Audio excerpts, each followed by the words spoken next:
Good morning. It's Thursday and it's time for our devotion together. Today we're looking at Mark chapter 5 verses 21 to 43. Jesus crossed the lake again, and on the other side a large crowd gathered around him on the shore. Jairus, one of the synagogue leaders, came forward. When he saw Jesus, he fell at his feet and pleaded with him, "My daughter is about to die. Please come and place your hands on her so that she can be healed and live." So Jesus went with him. A swarm of people were following Jesus, crowding in on him. A woman was there who had been bleeding for 12 years. She had suffered a lot under the care of many doctors and had spent everything she had without getting any better.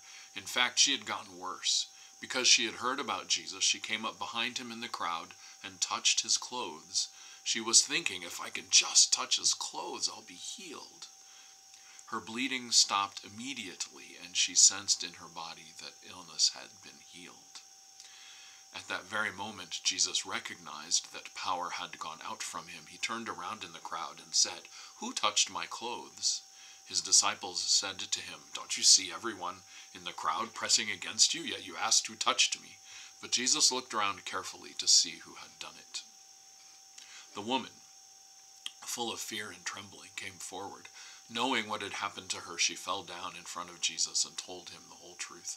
He responded, "Daughter, your faith has healed you. Go in peace, healed from your disease." While Jesus was still speaking with her, messengers came from the synagogue leader's house, saying to Jairus, "Your daughter has died. Why bother the teacher any longer?" But Jesus overheard their report and said to the synagogue leader, "Don't be afraid, just keep trusting." He didn't allow anyone to follow him except Peter, James, and John, James's brother. They came to the synagogue leader's house, and he saw a commotion with people crying and wailing loudly. He went in and said to them, "What's all the commotion and crying about? This child isn't dead. She's only sleeping." They laughed at him, but he threw them all out. Then, taking the child's parents and his disciples with him, he went to the room where the child was. Taking her hand, he said to her, "Talitha cum," which means, "Young woman, get up." Suddenly, the young woman got up and began to walk around. She was 12 years old. They were shocked. He gave them strict orders that no one should know what had happened. Then he told them to give her something to eat.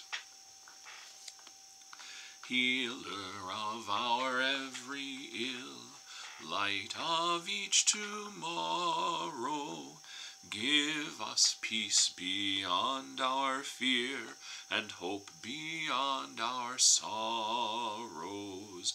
You who know our fear and sadness, grace us with your peace and gladness. Spirit of all comfort, fill our hearts. Healer of our every ill, light of each tomorrow,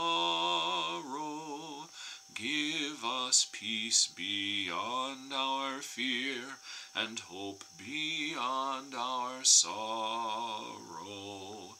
In the pain and joy beholding how your grace is still unfolding, Spirit of all kindness, be our guide.